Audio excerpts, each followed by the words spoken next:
안녕하세요. 여러분의 친절한 변호사 임경숙입니다. 황혼이혼을 예방하려면 어떻게 해야 될까? 한 인터넷 사이트를 달군 점검표가 하나 있어서 가져왔습니다. 한번 보실까요? 은퇴 후 삶 자가진단표라는 설문지입니다. 여러분도 저와 같이 체크해 보시면 어떨까요? 이 질문지의 대상은 주로 남편분들입니다. 같이 보시겠습니다. 은퇴하면 아내와 잘 지낼 수 있을까? 회사에선 친절하지만 집에선 소파와 한 몸, 식구들 먹여 살리는 좋은 가장이라고 생각한다. 회사 일 이외에는 친구나 취미가 없다. 홧김에 그럼 나가서 돈 벌어오든가 라고 말을 해봤다. 주말 삼시세끼는 아내표 집밥이면 좋겠다. 손에 물 한 방울 안 묻히지만 간섭은 가끔 한다. 늙어서는 못 얻어먹겠구나 라고 느낄 때가 있다. 자식에게 좋은 부모라면 그걸로 충분하다. 나만의 공간이 필요하다는 아내 말에 불끈한 적이 있다. 차를 운전할 때 성격이 완전히 바뀐다. 이 10가지 질문이 있습니다. 여러분 여기 체크해 보셨을 때 여러분들은 그렇다가 몇 개나 나오셨는지요? 3개 이하 나오면 앞으로 은퇴를 하시더라도 걱정이 없는 꽃길 은퇴가 되겠습니다. 4개에서 7개는 조금 위험합니다. 황혼이혼 예비군이라고 하네요. 8개 이상은 아마도 황혼이혼 대상이 되기 쉽습니다. 제가 만나는 많은 분들이 이제 가부장적인 문항은 잘 넘어가시는데 몇 가지는 조금 예민하게 대답하시는 걸 봤습니다. 예를 들어서 나만의 공간이 필요하다는 말에 그 아내한테 화를 낸 적이 있다라고 하시더라고요.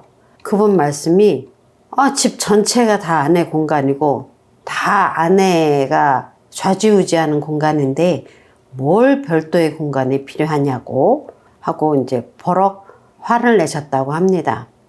그런 말을 들으면 남편분들은 아내가 혹시 나를 밀어내는 것 같아 서운하고 외롭다고 생각이 드셨다고 합니다. 그동안 사느라 바빴고 아이들 키우느라 정신 없었는데 이제 은퇴하고 나면 아내하고 단둘이서 여행도 자주 다니고 같은 취미생활도 하면서 알콩달콩 살아야지 하고 야무진 꿈을 꾸셨는지요? 조선일보에서 행복한 노후 탐구와 관련해서 성인 225명을 상대로 설문조사를 해봤다고 합니다. 그 질문은 정년 퇴직 후 부부 사이가 좋아졌느냐라고 질문을 했는데 관심 없다라고 대답하신 분이 33%, 나빠졌다라고 응답하신 분이 30%, 부부 사이가 좋아졌다라고 응답하신 분은 8%에 그쳤다고 합니다. 지금은 수명이 길어져서 평균 연령이 85세에서 90세까지 너끈히 사십니다. 건강관리만 잘하면 오래 장수를 하십니다. 그러면 60세쯤 은퇴를 하시면 남은 삶이 보통 30년 정도 더 살아야 하는데 긍정적인 응답보다 부정적인 응답이 더 높은 게 좀 염려가 됩니다. 젊어서는 서로 바쁘게 살면서 부부가 부딪힐 일이 상대적으로 적었습니다. 그러다가 은퇴 후에 함께하는 시간이 많아지면서 오히려 부부 갈등이 더 많이 생기기도 합니다. 남편이 은퇴하면 남편은 상대적으로 집에서 지내는 시간이 더 많아집니다. 그런데요, 부인들은 남편이 은퇴를 하든 말든 그 전부터 지속해오던 친구들과 또는 지인들과의 관계가 있어서 바깥 활동이 줄어들지를 않습니다.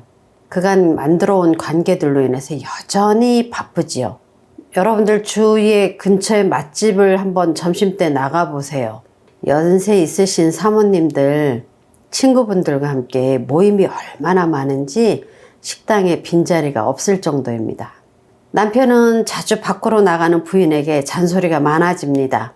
오늘은 어디를 가느냐, 누굴 만나느냐, 언제 오느냐 등등등 따라다니면서 물어보죠. 젊어서는 사이가 좋았던 분들도 남편이 은퇴하고 나면 사이가 나빠지는 경우도 있습니다. 그래서 결혼을 하니 별거를 하니 각자살이를 해보니 하는 여러 가지 말들이 많이 나옵니다.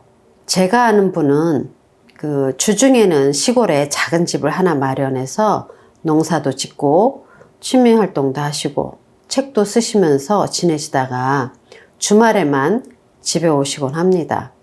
여러분들 은퇴한 후에 한적한 시골에 내려가서 텃밭도 가꾸고 자연 속에서 지내고 싶으신 분들 많으시죠? 그런데 부인들은 도시에 친구들이 많고 모임도 많으니 시골에 같이 내려가지 않으시려고 합니다. 그럴 때 다투지 마시고 혼자 독립하시는 걸 권해드리겠습니다. 그러다가 가끔 주말에 부부가 만나시면 옛날 신혼 때 같은 신선한 감정도 돌아오고 좋습니다. 나이가 들수록 상대방을 구속하지 말고 적당한 거리두기 하시는 것이 두 분의 생활에 활력도 되고 좋습니다. 요즘 일본에서 유행하는 젖은 낙엽 판별하는 자가진단 설문지가 있다고 해서 가져왔습니다. 젖은 낙엽이란 일본에서 유행한 말인데 은퇴한 뒤에 집에 틀어박혀 아내만 쳐다보는 남편을 말하는 용어라고 합니다. 구두 뒷급에 찰싹 달라붙은 젖은 낙엽처럼 아내 뒤만 졸졸 따라다니기 때문에 생긴 말입니다. 한번 같이 보실까요? 20개 항목인데 한번 보겠습니다. 자, 깨우지 않아도 일어난다. 이불을 펴고 갠다. 라면, 달걀 프라이 말고 할 수 있는 요리가 있다. TV 안 보고도 혼자 집에서 잘 논다. 밥 짓기, 설거지, 청소기, 세탁기 돌리기, 빨래 널고 개기, 화분에 물 주기, 단추 달기, 구두 닦기, 목욕물 받기, 혼자 장보기를 할 줄 안다. 쓰레기 분리수거 날, 속옷 양말 있는 곳, 중요한 서류를 둔 곳, 동네 세탁소, 화장지 싸게 파는 곳, 쌀, 채소 값을 안다. 일본에서는 젖은 낙엽 신세를 면하려면 위 20개 항목 중에서 최소 그렇다가 17개는 되어야 한다고 합니다. 여러분들은 몇 개나 되시는지요? 여기 내용을 자세히 보면 남편도 가사에 적극적으로 참여해서 일상생활 능력을 높여야 한다고 보입니다. 단순히 아내의 가사를 돕는 정도가 아니라 스스로 생존할 수 있을 정도로 청소, 빨래, 요리 등등을 할 수 있어야 합니다. 그래야 은퇴 후에도 부인과 좋은 관계를 유지하고 나중에 혼자 남게 되더라도 생존이 가능하게 되는 겁니다. 어느 조사에 따르면 본인이 직접 식사를 준비하는 남성 노인은 19.2%에 불과하다고 합니다. 독립과 남자의 가사는 생존을 위해서라도 반드시 필요합니다. 이제는 더 이상 가부장적인 사고방식을 고집하시면 노후가 외롭습니다. 여러분들도 이제부터 요리를 배워보시는 것이 어떠신지요?